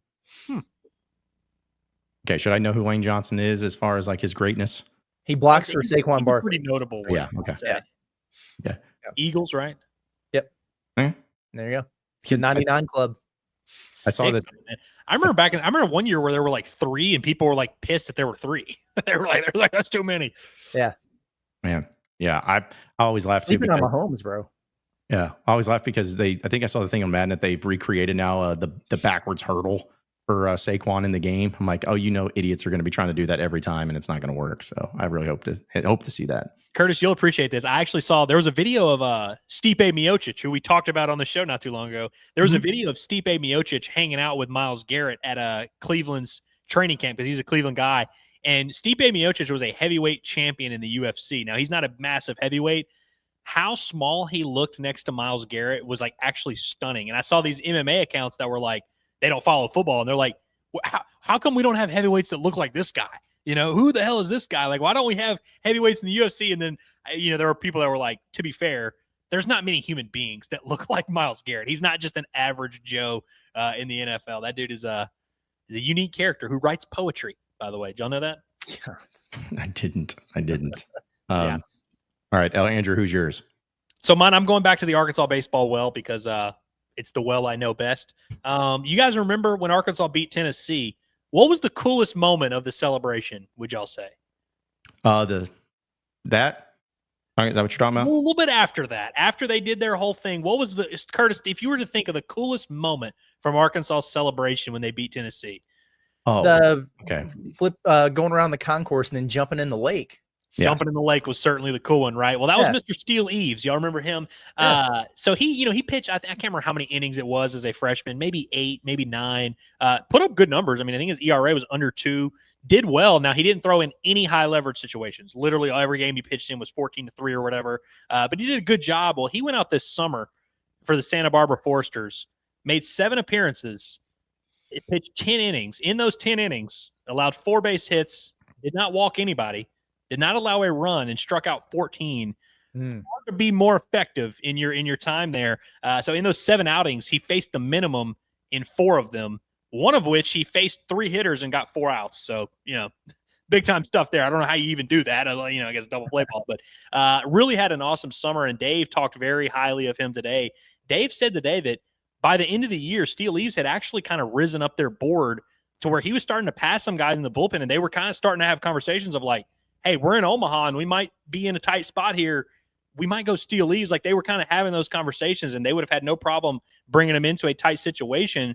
Well, he goes out, has an awesome summer, and Dave was just really pleased with, his progression, his trajectory. Loves being a Hog. I mean, he's from Lone Oak, so those guys take a lot of pride in being Razorbacks, and they were just very excited about him. And they said they've been talking to his summer ball coach, and they just are blown away by how cool he is and how awesome he's been. And, they kind of thought, they're like, man, he's pitching so well. Should we start him? But like, he doesn't care. He's a guy, he'll pitch the 3rd inning, the 7th inning, the 9th inning, 1st inning, he'll jump in the lake. Like, it doesn't matter. He's just a do everything kind of guy. And I wanted to highlight him, man, because there's a lot of talk about Arkansas's pitching staff. And of course, I think there's questions to be answered. There's a lot of guys that are going to have to step up for Arkansas's pitching staff to be as good as it was the past 2 years. They're going to need guys to take steps forward.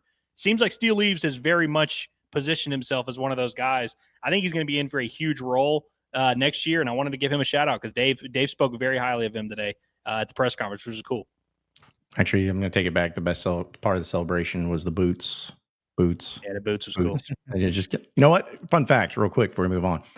I was this close to using that as our intro, or like the creation of it, but I was like, I don't know. It could probably be a little too haunting for that moment. Like, it would get old, I feel like, after we listen to it like on a random day when we're in a good mood and it's like boats, we're like, oh god. Like, all right, maybe I'll bring it back for like baseball season, like when baseball gets going, maybe change that up. But yeah, either way, I was partial to that, but then I was like, people are just gonna be like, oh, I'm scared. This is weird. Like, I don't need to already do that. So I think the intro, you nailed it though. I think the product that you went with was the right. Which Ellis, do you know where it's from? That song, because you're a gamer. I don't know if you knew. I didn't know. I didn't recognize it. It was from like Madden 2008, like the intro. So I was like, people will remember that. That was a good year. All right, so that's our heavy hitters. So let's go ahead and get into our summer topics of conversation presented by our friends over at Freedom Boat Club of Arkansas. We're going to be there again, folks, August 13th, Wednesday, August 13th. We'll be down there at Lake Hamilton in Hot Springs doing a live show from a boat. It's going to be awesome. And you need to come out and see us and come out and learn more about the Freedom Boat Club of Arkansas, because they're going to give you access to the boats without commitment. So you don't have to worry about cleaning it. You don't have to worry about the maintenance. You don't have to worry about having a slip, having to drive it all the way over there to put it in the water. They're going to take care of all of that for you. They got 3 locations in Arkansas this summer, where you got Greer's Ferry Lake, you got Lake Hamilton. You even can go down there for in Little Rock, down there for a day on the river. And they have more locations coming soon. We're going to tell you more about that as the year goes on, but they're here to make sure that your summer is the best one yet. So check out their website today at freedomboatclubar.com. That's freedomboatclubar.com to learn more about the benefits of joining the club with Freedom Boat Club of Arkansas. So with that being said, we'll have some of your chats here in a second too, but we do sports, food, entertainment, in honor of Darren McFadden. Sports. What's your favorite Darren McFadden play of all time? Like, I mean, I'm sure that's pretty short. Well, I shouldn't say it's a short list because he has so many, but I feel like probably the most common ones are pretty out there. But what's your favorite? Not the best, your favorite. I have 2 that have always really stuck out to me. One, the 63-yard run against Auburn. Just dude looked like he was shot out of a cannon, man. I'll never forget that. That's one that always registers in my mind when I think about Darren McFadden.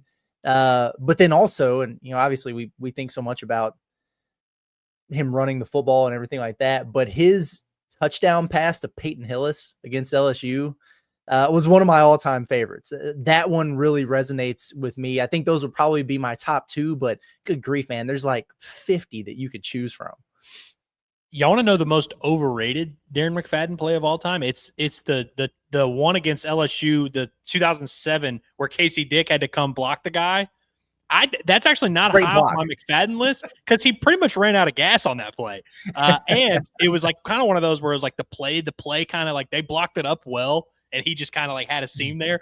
The run against LSU in 2006, though, not overrated. That one's nasty. That one is probably my favorite, but I'm going to go with an off-the-wall one in a game that Arkansas lost, just like the 06 LSU game. On the road at Bama in 07. This is Nick Saban's first time. Am I stealing yours, John? No. But no, it's a great one, though. 4th and 1 in Crimson Tide, in Bryant-Denny Stadium, in Bama, and he hypes up the crowd. Literally is like, yeah, get on your feet, get as loud as you can. 4th and 1, and then just takes the snap and meets a guy right at the line of scrimmage and just goes right over him. Fights. It was like a 2 or 3 yard gain, but it was just one of those like, let's see who's better. Let's see who's better. And he just met the guy right in the hole to do that. And now this wasn't, this wasn't your typical like Saban Alabama team that had all these crazy guys. I mean, I think they went like 7-6 this first year, but to do that in that stadium, and it was early on in that year, and Arkansas still had a chance to win. I thought that was one of the most badass plays of his career. That really just kind of epitomized him. Well, and yeah, to your point on that one too, like the Bama, I think it was maybe the 3rd game of the year. Is very early. So Nick Saban, the crowd, it was like their big first game against an SEC opponent. So it was insane. And then I think Alabama, if I'm not mistaken, got up 21-0 at the end of the first quarter, beating the brakes off Arkansas. And he came back. And that's when, I mean, everyone knew Darren McFadden was good, but when you have the audacity to go up against almost 100,000 people on 4th and short, and you're coming back and you're sitting there hyping the crowd up, like him and Johnny Manziel are the only ones I've known to do that. And McFadden definitely did not do that often. It was not like his go-to thing. He just did that one. That was a great one. To me, the 06 LSU run, still one of my favorites, just because it showed his speed where he hit that 5th gear and those LSU defenders had nothing for him. That one's a great one. The only thing to the LSU Casey Dick block thing, one of my favorite things about that play, of course, so many of them, but is McFadden looking over. You could see a replay, looking up Casey being like, he's gonna get me, get him. And then he just boom. Like the fact he's running full speed and he's like, go get him. As in like, stop looking at me and go get him. That was a pretty cool moment. But that one, I think the 80-yard run against South Carolina was really cool just because, not like it was a great play, but because it was, I think he eclipsed 280 yards or something like that at that point before he got to 321. And he was like not even breathing hard. He wasn't even fatigued or anything. And so there was that. And a real quick story about McFadden in the lore. I think I've said this before. Talked to an official or an SEC referee that reffed Arkansas games. And he said that McFadden, the greatest thing about him was his breathing. Because he said that when he would be officiating, they'd be in game, he'd go on a run. He said first time he ever heard it, he heard this horrible sound. And he looks back, and because he's trying to run with him, and it's McFadden's breathing while he's running. Apparently he breathed so heavy and so fast, it sounded scary. And it was just because, that's the way he was. So anyway, just a really cool story for that. But yeah, a lot of great Darren McFadden plays. You can't go wrong with any of them. Man. You just never really realize what you had until it's gone. And I don't care what anybody says. That was the sexiest man that ever wore a Razorback jersey. Every time I see him back in his prime with those big old shoulders out and that uniform and everything, man, that was a sexy man wearing that Razorback uniform. Just saying. Great. Just saying. All right, so let's see. We'll get to the chat here in a bit. So food-wise, it's very simple. Best ice cream flavor of all time. And I'm not talking about chocolate. I'm talking about like if you had your entire inventory of any brand, of any type, of any sort, and you can choose one, what's going to be the ice cream flavor you go with? Yarnell's Woo Pig Chewy. That's a great one. I loved it, man. And there's something that was nostalgic about going to the little 5 and Dime in Bentonville and getting it in the cone or whatever, which was great. But I genuinely love that. It doesn't even have to have, they could have named it anything. That just made it cooler, but it was really, really good. And that's definitely number one on my list. Although, John, you introduced something to me fairly recently that I got to admit is pretty high up there. But I don't know if that's going to be yours, so I'm not going to say it. Anyway, moving on. Before I say mine, y'all aren't allowed to make fun of it. Y'all aren't allowed to, okay? Oh gosh. Oh, There's going to be some. There's a particularly color. If you say cherry pecan or some crap like that. I was about to say, he's like, oh, butter pecan. Now, have y'all ever heard of kaleidoscope? Kaleidoscope? No. It's like a random. I guess it was only in my hometown for like 6 years before. I remember when they left. I was like 13 when they shut down in Pineville. And I think it was a chain that was kind of around. It's just a random little ice cream joint. They got done in by Froyo. Froyo became really popular in like 2009. That's when they all the ice cream shops in my town closed. But they used to have this place called Kaleidoscope, and I haven't been to one since then. And they used to have a Superman flavor. And I don't know really why it was called Superman flavor, but it was rainbow. Like the color scheme was rainbow.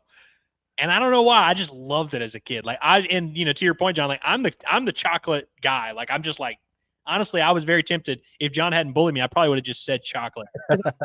Is there a better ice cream than chocolate? Like really? Probably not. But I used to love that Superman, the little rainbow flavor. It just, it had good vibes. I loved it. Oh, did you poop out rainbow? Was it one of those type of ice cream flavors? Nah, man. When it's crazy is when I was a kid, I used to eat. I mean, I still eat like a idiot, but now I'm an adult and I like pay the price for it. When I was a kid, this kind of stuff just went like, it didn't even affect me. I don't know why. I never really like had an issue. Now as an adult, I'm like, damn, my eating habits really take a toll on my body. But when I was a kid, none of it really affected me. Yeah. Well, I can tell you that, if it was just like, maybe we could have done that where it was like your ice cream flavors, but then like if you're not having any additives to the ice cream, like the base, the foundational ice cream, like a chocolate ice cream or vanilla ice cream, maybe we could have done that.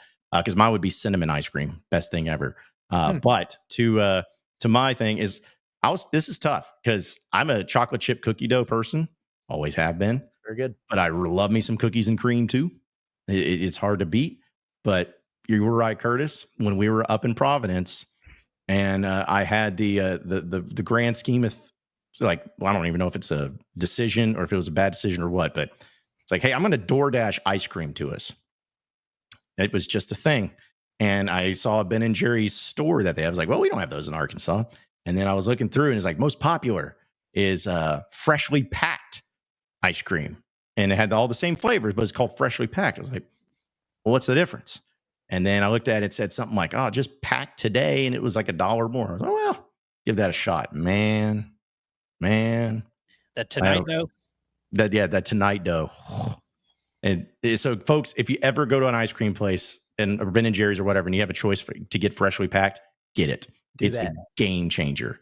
It's because all it is just, because you open out of a freezer, the ice cream's a little hard. Got to let it soften a little bit. No, this is soft and it's just magical. So anyways, that's got to be mine. I will say cookies and cream is like just a classic, it's maybe too basic, but it's like cookies and cream. Nobody's ever gotten cookies and cream and been like, oh, this sucks. Yeah, exactly. I know we'll have some chats, but I want to bring this one up because I want you to explain this one, Curtis. Michelle says honeycomb, cookie dough, mint chip, and black cherry all at the same time, or is these 4 different flavors? Those are different flavors. And now I can't remember the name of the brand, but there's a honeycomb flavored ice cream. It's really good. It comes in a little yellow thing. Mm-hmm. Yeah, yellow pint. It's legit. I will never understand. I'm not like super anti mint. Like I've had some things and I'm like, okay, this is fine. Like I've had a York patty or whatever, but like I will never understand why people go out of their way outside of the toothpaste or gum industry. And they're like, I want mint. I really want that crest. Just pour it in there. Yeah. The black cherry I can get behind. Yeah, the mint chip. And I don't leave it. I just wouldn't want it. Like I wouldn't choose that if I could choose. Yeah. I've always wondered, what is the difference between cherry and black cherry? Is there really a different flavor to it? I don't have a good answer to that. I've always just wondered that. Like, is it just like, oh, no, it's just cherry. It's black cherry. Oh, well, if it's black cherry in that case, I've always just wondered why that's the case. But the one Michelle's talking about has got chocolate chip in it too, which is good. Oh, okay. Well, there you go. And finally, for the entertainment, and then we'll get to the chat. What is the greatest movie cameo of all time, in your opinion? So, like Matt Damon. What was that movie where Matt Damon hit the Scotty Doesn't Know? That was not House Party. What was it? It was Project X. or something. Was it Project X? I feel like there was somewhere else. Like it was like I'm tripping, but like, people always say Scotty doesn't know. Yeah. Referencing that cameo. I feel like it's not even like my favorite, but when I think of movie cameos, that's like the first one I think of. Road Trip is what it was. No, it was Euro Trip. Euro Trip. Big Euro Trip, not Road Trip. Okay. I'm trying to think. Another good cameo. What about Bill Murray in Zombieland? It's a great one. It's a great one. That's one of my favorites. And then honestly, if we're doing the recency bias here, sort of, Bob Barker, Happy Gilmore. Yeah, that's a classic. Yeah, I know that one. That one's great. To me, it's just cameos. Usually, to me, are supposed to be funny and really hit, and sometimes they don't. Because that was one of my complaints I had about the Happy Gilmore 2. Is like there's just too many, and it's not as funny. But the funniest one, and it gets me every time, is Will Ferrell in Wedding Crashers. That cameo of his makes me laugh so hard when he's just sitting there and he's like talking about. Does that count as a cameo though? I mean, I consider it a cameo. He wasn't a main, like he was in there for 5 but minutes. He wasn't playing, like he wasn't Will Ferrell. You know what I mean? Well, I guess I don't know. I look as a cameo as in you have the vast majority of the movie, and then just a few minutes in the movie you have this person. That's how I've always seen a cameo. But I've changed my answer now. Okay. The other guys, y'all seen the other guys? Yes. Derek Jeter, and I hate Derek Jeter. I hate Derek Jeter. The Yankee Clipper. He's like, I'm Derek Jeter, and you shot me. That line delivery, and it's obviously purposely horrible. That thing is so funny. He's a biracial angel. That dude, Derek Jeter in That Is Good. Crap, there was another one that was like at the tip of my tongue. Someone go else. I blew it here. Oh, well, no. I was just saying, the reason I had the Will Ferrell thing in Wedding Crashers is just because I feel like they were just like, hey, just make up a story. And he's like, oh, yeah, I was at a funeral. Dude died in a hang gliding accident. What an idiot. He's like, oh, honey, I'm gliding. Take a good picture. I'm dead. And just like the absurdity of it all. I watched it when I was in high school. And I remember we quoted that and laughed so much. And then the meatloaf. Again, maybe that's not what everyone says considers a cameo. I consider it a cameo. But, I mean, to me, it's about the surprise and the humor that comes along with it and really like what it means. Like the Bob Barker thing, I think is a great deal of like a cameo in Happy Gilmore. That's great. A good one. That's a really good one. I've got 2 honorable mentions now. I've been just sitting here reeling, thinking of them. Snoop Dogg, I believe it is, in Old School. Yep. And him and Will Ferrell interact. Like that's always a funny one. Mike Tyson in The Hangover, the first Hangover. Hangover, like, The Hangover is one of the 6 best movies of all time. Like, just objectively. I think Mike Tyson crushes it in that. Yeah. Could I consider, and again, this is just, I'm submitting this for your approval. Can I submit Tom Cruise in Tropic Thunder as a cameo? I don't know if I've seen Tropic Thunder, so I'll say yes. You haven't seen Tropic Thunder? I don't believe so. I definitely haven't like sat down and watched it in its entirety. I've like seen enough of it to understand. But dude, there were multiple cameos in Tropic Thunder. That's a good example. We got to add that to the list of our Inside Arkansas watch party. We got to watch Tropic Thunder, man. Just that surprises me.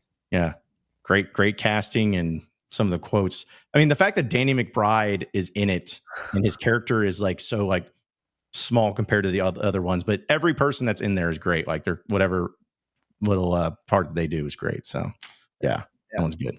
John, let me ask you a weird question before we move on from cameos.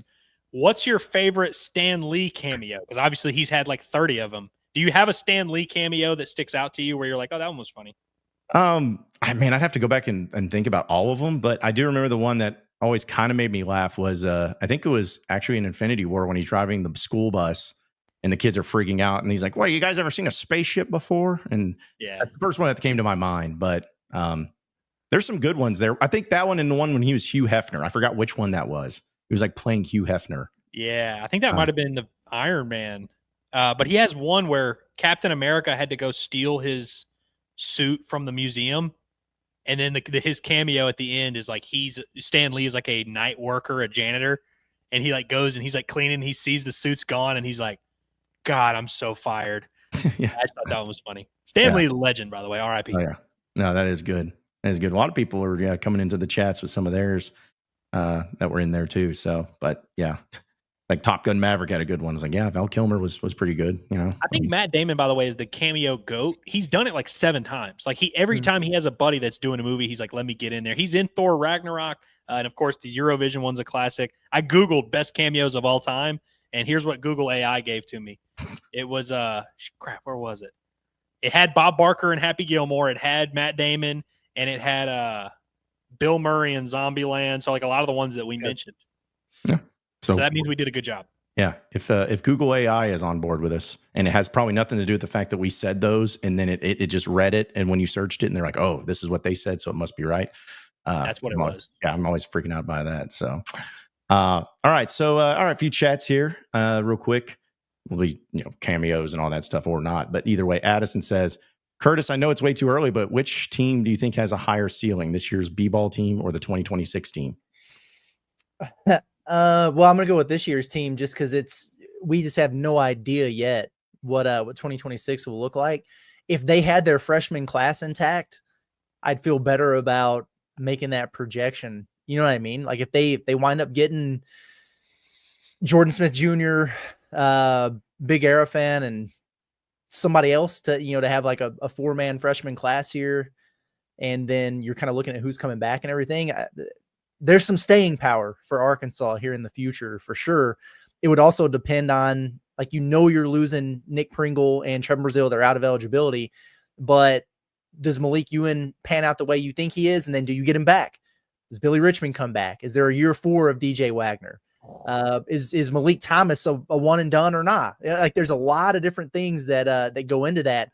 The potential is there for a higher ceiling next year. Too many variables for me to make that call right now. So I'm going to go with this 2025 team. But what I will say about this group is that I feel like they have a very, very high floor. I'm not sure yet what their ceiling is. We'll see. Well, and he also, Finch says, just me, or are we getting a little bit of hate by not being ranked higher nationally in basketball?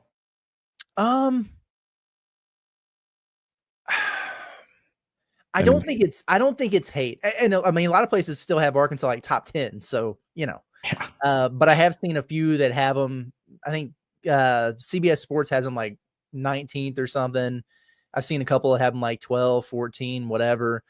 I do think they're being slept on just a little bit in terms of being contenders. And the reason being their offseason just wasn't sexy.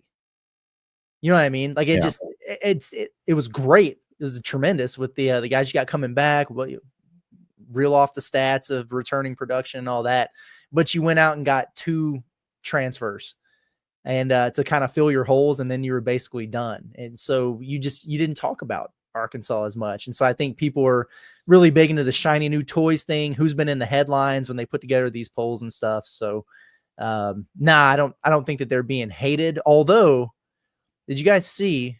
I'm just giving away all my pod material for tomorrow, but April 7th, like right after the national championship game, they released next year's championship odds to cut down the nets. Arkansas is plus 1,800 at FanDuel, and they re-upped them this week plus 3,000. So what the hell happened between the end of the season and today to make them drop like that? Surprised me. I think it's tasty value though. I got to be honest. Yeah, I think nationally, a lot of people view it the way you do in terms of Arkansas having a very high floor, but the ceiling is kind of TBD. And there's, like you said, sexier teams that have had like these big notable off seasons, plus teams that are good last year that, had great regular seasons always get the benefit of the doubt. Like Florida's not going to be ranked lower than 6 anywhere just because of how good they were. So I think Arkansas is in a good spot to like be good, but also sneak up on some folks.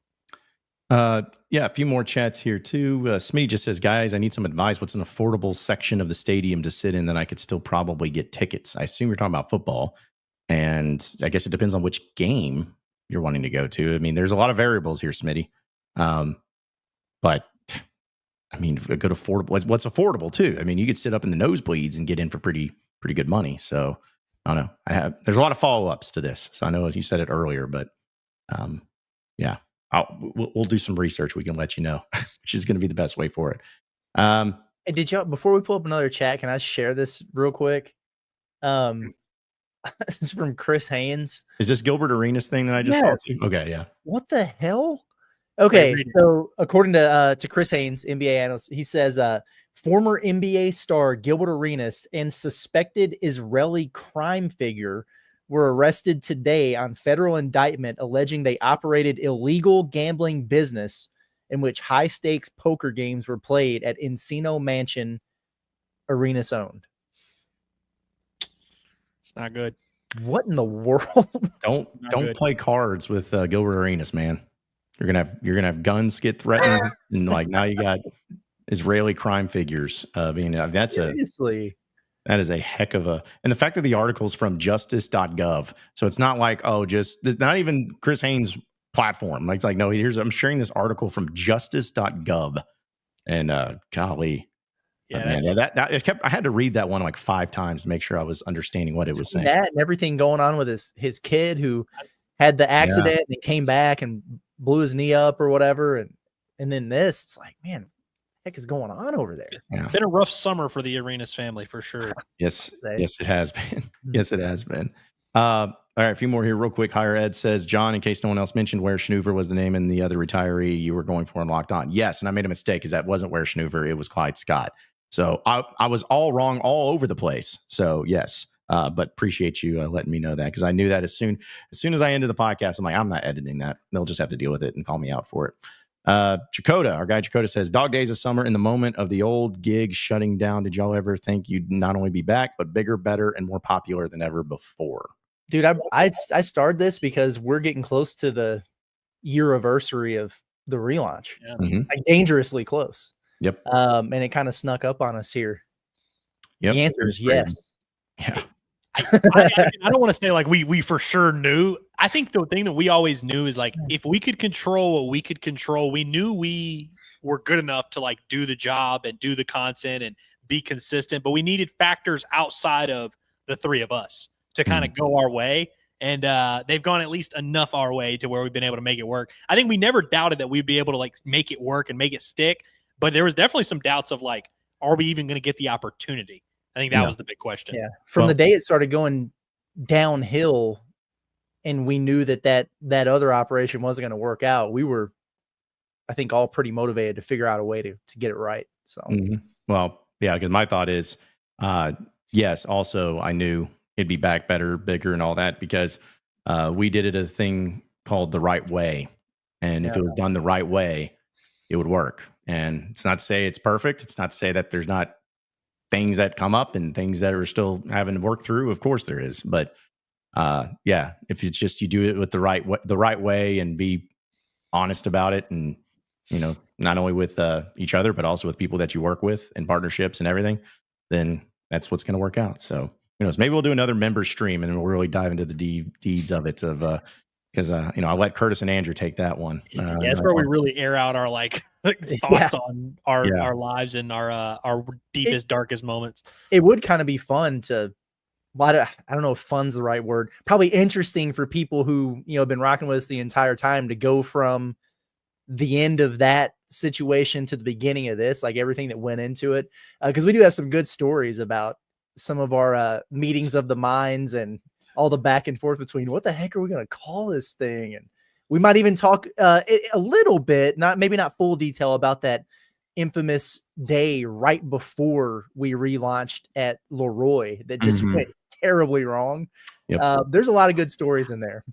Yeah. Well, I was just about to say, little shameless plug here. For anybody that is a member that missed our members only stream, we talk about a lot of this. So if like this is intriguing and you're like, oh, I want to know more, if you are a member or are not a member, you can still go watch that stream. Obviously, it happened a couple weeks ago, but it's like we're going to do more of those, but a little incentive there if you want to know more. We talked a lot about it on that first members-only stream of real into the weeds. We told you all the things we hate about John Neighbors, all of the above. Yep. That's why you got it. That's really why you're going to go watch it, just to see how people really feel about everything, but especially me, of course. Couple more here. This from Ace. He's just like, do we expect to have an Inside Arkansas box where OG streamers can buy tickets to watch a game from and you guys will live stream from? I think it should happen. Well, we haven't really put that together. We're having our really intense content meeting for the year happening tonight. So, we may put this on the agenda to discuss. But if we do it, we'll make sure it's paid for. I can tell you that. Yeah, that's well, listen, it is one of the things about doing it the right way. So honestly, really, we just need people when we say we're going to be somewhere of like, hey, Saturday, we're doing a watch party from here, or hey, we're doing a thing, we're going to do the EA Sports stream or whatever. We just need people to show up. And like, you don't have to like give us money or do anything crazy. Just show up and make that atmosphere what it'll be. I mean, I think there's definitely some room for something like that. But I don't know about a box in the stadium though. Yeah. It's like we can barely get into the stadium as is. Real quick, just a couple more here. Mark, I've got this. He says, I suffer from mental health issues and you help me out get out of bed every day. Well, Mark, if that's true, man, we really appreciate that. Sorry you go through that. I know a lot of people do, but we're glad that we can be such a small part in it and helping out with that. So it means a lot. Yeah, no, for sure, man. Hang in there and really appreciate you listening and tapping in. And it makes us feel good if it makes you feel good. And that's kind of why we do this. We do the thing all the time. We're like, oh, it's bunch of sickos in here and it's just one big dysfunctional family and everything. But it's true. I mean, we really feel like we have a kind of a community type of feel. That's why we do so many chats throughout the course of the show. It'd be easy to get on here and just talk about the things we want to talk about, not even have the comments up and just go on about our business. But the reason why we relaunched this thing a year ago and it's become as successful as it has is because people listen, people care, people engage, and it's not lost on us. So we appreciate that. Appreciate you. Glad you're here. Keep fighting the good fight, my friend. Yeah, it's cool to read that because I think we've all been there before where like, you go through things in life and you're just down and whatever you're doing during that time period, kind of like when you're just like holed up, doing like I remember in college, like when I would like skip class and just like not leave my bed and just like kind of be in my own little world there. Like I remember consuming a lot of content and like it helped get me through times like that. And so that's cool to, we can even be 1% a positive impact on that. Yep, absolutely. And finally, this last chat we'll get to from Anthony. He says, going to make the trip to Fayetteville from Louisville this year. What's a good place to get a burger? Well, there's quite a few places, but I know, at least for me, Hugo's is a really good burger that's got probably the most historical area to it. I like that. I actually, giving free plugs out here, but I even like Feltner Brothers. I like their burgers. Feltner's is up there, man. Yeah. That might be my favorite burger in Fayetteville, low key. Yeah, like they have a great burger. Trying to think. I've been to CJ's a few times. They're really good too. CJ's burger. I'm even somebody that I know it's more of a chain, but Five Guys burger, man, is pretty good. Like it's expensive, but it's pretty good. Now on MLK, go check it out. Yeah, I see Ace in there, and he threw Smitty's out. I had a Smitty's experience over the weekend. Underrated, man. I haven't been there in so long. It's been so long. It's a cool place. Yeah, Smitty's does good work. They really do. I'll tell you what. You don't even know the most overrated burger in Northwest Arkansas? Gosh. Big Orange. Overrated all the time. Yeah. It literally gets voted for like top burger and all that. I went last week. It's all right. But it's it's really not one of those like you got to go to. Like I think all the places we listed, I would go to over Big Orange. Yeah, makes me wonder of like because I haven't been to the one up here, but the one in Little Rock, I think is when it started. It was always really good, but like I mean, again, it's not like saying it's the best burger in town. But I don't know, maybe it's different up here because we've seen that happen a few times with restaurants that move here to Fayetteville or Northwest Arkansas and are not the same. RIP like Central Barbecue, for instance, like that place did not last, but it was like a staple in other places, but just wasn't happening. So it does happen sometimes. Hey, the Meteor, which is right behind where Central Barbecue used to be, they have pizza by the slice. Their burger's not that bad. Yeah, their burger is good. The pizza by the slice is vastly underrated. Yeah. Like if you just want to walk like a lunch situation or whatever, walk in the Meteor and get you one of those slices of pizza on a plate. Mm-hmm. Stuff. Yeah, I walk over there because it's pretty close. Well, I guess I shouldn't say that because some people are going to find out. But I sometimes go there and because it's convenient to that. Still haven't been to the pizza place right by your. I did finally go. Okay. I went. Yeah, and it was good. It was good when in fact I did it after a float trip that we had, and I ate the entire pizza by myself, and I was ashamed. So I didn't want to promote that fact. So. Not promoted. I would never be ashamed by that. Yeah, I can't promote it. So, well, fellas, any final thoughts before we roll out of here for the day? Nah, I think I'm good. Now, I will say this, everybody, buckle up. It all begins tomorrow. Sam Pittman, Ben Souders, getting you geared up for fall camp. It's here. It's here now. So if you're not bought in on this football, you better get. No, I'm just kidding. But seriously, get excited. Fall camp's finally here. We're excited. We're looking forward to the coverage, the content we got coming for you guys, and the show goes on with everything else. Pod at the Palace. Yes, it is. It is not retired for the off season. Neither is Bombastic. Neither is this show. It's all going down. But football's here. Hell yeah. Woo pig. Have a great day. Stay curious, boys. There you have it. Well, yeah, and appreciate each and every one of you listening in and watching into Inside Arkansas Live. Be sure to subscribe to us here at Inside Arkansas on our YouTube page. And also check us out on social media at Inside Arkansas. Download the audio podcast of Inside Arkansas Live, as well as Pod at the Palace and the Bombastic podcast, wherever podcasts are found. And we're going to keep it going from there. So that'll do it for us. For Andrew Ellis, as well as Curtis Wilkerson, I am John Neighbors. Same sports show, same sports channel tomorrow afternoon. Have a great rest of your day, everybody. We'll see you then.